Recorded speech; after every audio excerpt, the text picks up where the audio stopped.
Kadang-kadang ya, hidup itu menunggu mati, tapi nggak jelas. Kon mati ya wedi. Ning urip ra cetha. Uripe ngopo ra cetha. Kon mati ya wedi. Ning uripe ra cetha. Ngopo? Harus dirubah. Harus dirubah.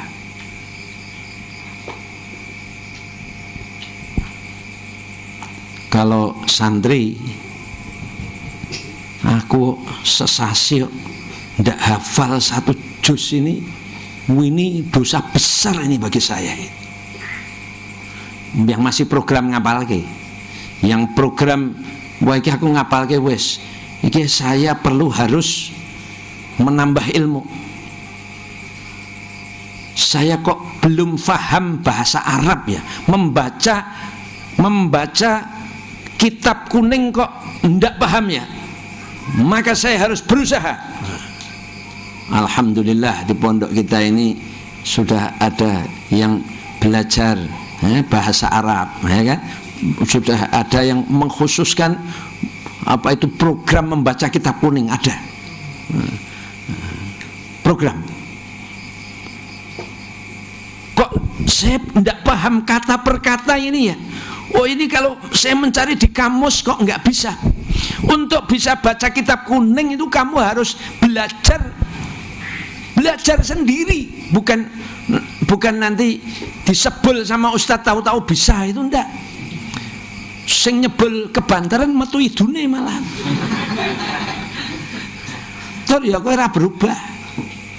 Untuk betul-betul bisa memahami kitab itu memang kamu harus melihat kitab itu satu baris dulu, tidak apa-apa, tapi tahu artinya, tahu ini kedudukannya, ini fa'il, ini maf'ul, oh ini jumlah ismiyah, ini jumlah fi'liyah.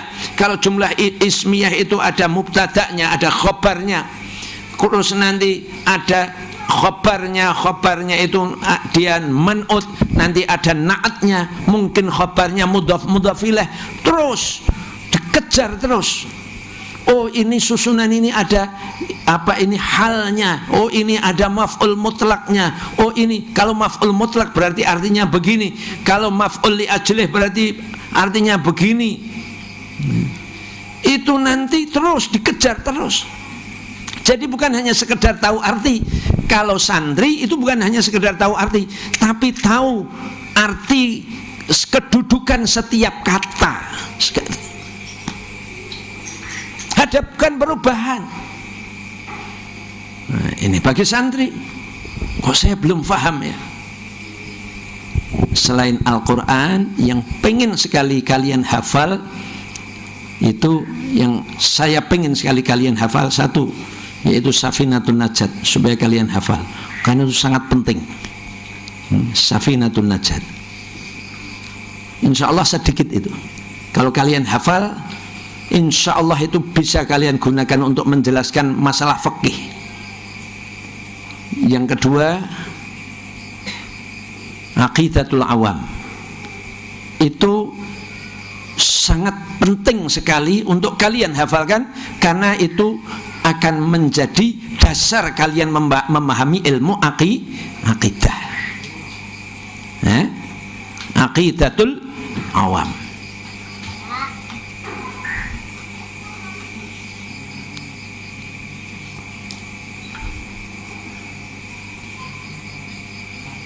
Kalau nahwu sebenarnya yang sangat penting sekali untuk dihafal tahap awal, yaitu namanya ujrumiyah. Apa itu? Kalau istilahnya jurumiyah, itu nahwu. Jadi ada Safinatun Najat, ada Aqidatul Awam, ada jurumiyah. Jurumiyah itu praktis sekali, praktis, dan cukup mencakup beberapa, sudah mencakup pokok-pokok dalam ilmu nahwu. Dulu waktu saya belajar, tidak belajar jurumiyah, tapi membaca itu, ini luar biasa ini. Nah, gitu. Dulu yang saya pelajari adalah kitab Nahwul Wadih. Nah, sebenarnya Nahwul Wadih itu kalau faham ya sudah semuanya paham juga. Kalau faham. Nah, kalau untuk bapak-bapak menghafal Quran, wah jelas rotok. Saya kok ndak hafal ya, saya harus hafal. Ya, boleh juga. Walaupun dimulai dari alif ba ta ya ndak apa-apa. Hafal ndak apa-apa. Niat menghafal Quran itu ndak apa-apa, boleh. Walaupun mungkin bayangannya menawa aku tekan mati ora mungkin iso hafal, ndak apa-apa. Sekarang buktikan saja kepada Allah. Masalah umur itu kan kita tidak tahu. Masalah kemudahan itu tidak tahu, ndak apa-apa. Hafalkan Al-Quran. Mulai dari apa? Mulai dari surat-surat yang pendek-pendek. Terus nanti meningkat juz amma dulu. Tetapi syarat menghafal adalah harus disetorkan. Sebab kalau tidak disetorkan kepada guru yang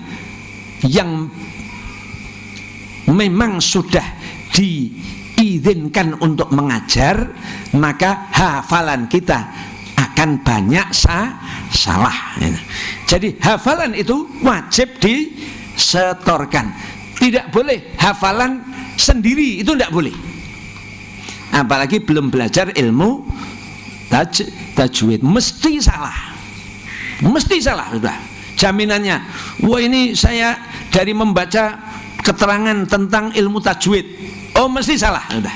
Karena dasar daripada pengajaran Al-Quran adalah at-talaqi. Talaqi itu langsung dapat contoh, oh gunnah seperti apa, idhar itu seperti apa, nanti sifat-sifat huruf itu seperti apa, oh sifat hamas itu bagaimana, sifat jahar itu seperti apa. Itu harus namanya talaqi, langsung bisa belajar dari guru, dari lesan ke lesan.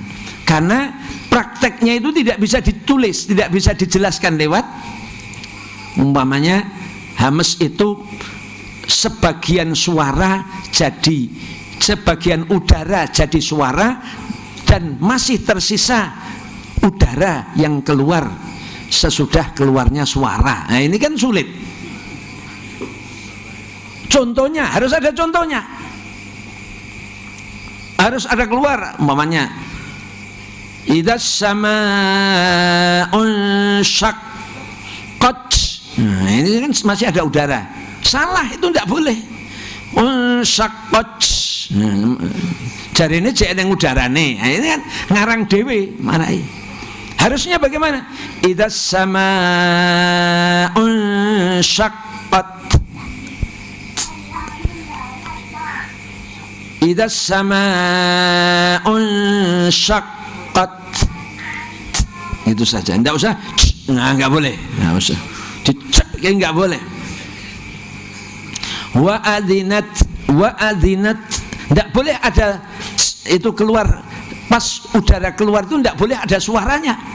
Wa adzinat li rabbiha wa huqqat, wa huqqat, itu tidak bisa ditulis, harus ditalaki. Nah, boleh menghafal sendiri, setorkan. Boleh enggak nanti nyocoknya dengan kaset? Enggak boleh. Tapi dalam rangka mendekatkan boleh, tapi tetap harus disetor. Sebab banyak sekali hal-hal pelik yang ada di dalam Al-Quran yang tidak bisa hanya dengan mendengarkan kaset. Oh, bacaannya ulama-ulama ahli qiraah, bacaannya ulama ahli qiraah kita dengar, terus kita mencoba mempraktekkan sendiri, tetap banyak salah, tetap banyak salahnya. Maka harus belajar dari orang yang diizinkan untuk mengajar. Nah kalau belum diizinkan untuk mengajar, ya tidak apa-apa, untuk sementara tidak apa-apa dulu. Yang penting dia lebih baik bacaannya. Tetapi harus kepada orang yang diizinkan untuk mengajar. Kalau dulu zaman Rasulullah Sallallahu Alaihi Wasallam, Rasulullah itu mengizinkan 6 sahabatnya untuk mengajar Al-Quran. Di antaranya bacaan sahabat Rasulullah Ibnu Mas'ud. Ibnu Mas'ud itu bacaannya, kata Rasulullah, Ibnu Mas'ud ini bacaannya seperti bacaan malaikat Jibril. Oh, berarti seperti gurunya Rasulullah.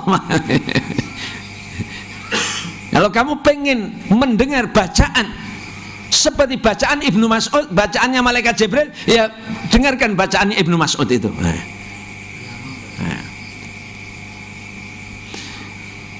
Adanya pengajaran Al-Quran, adanya penjelasan, adanya ilmu tajwid, adanya ilmu tentang aturan-aturan baca Al-Quran itu karena setelah Islam itu berkembang ke berbagai negara, maka ada satu negeri yang di situ memang tidak bisa mengucapkan ro,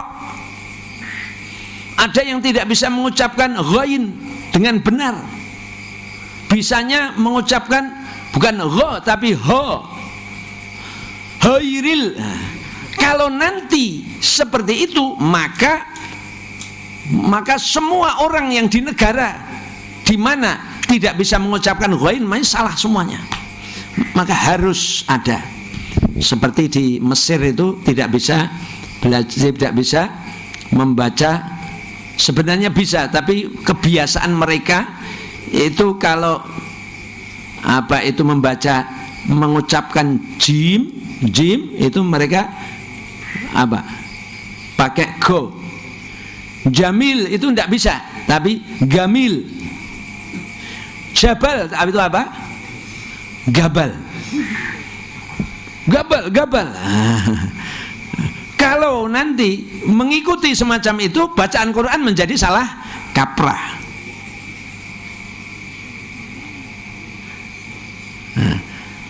Maka adanya ilmu tajwid harus buat perubahan. Jangan sampai berlalu waktu tetapi tidak ada perubahan.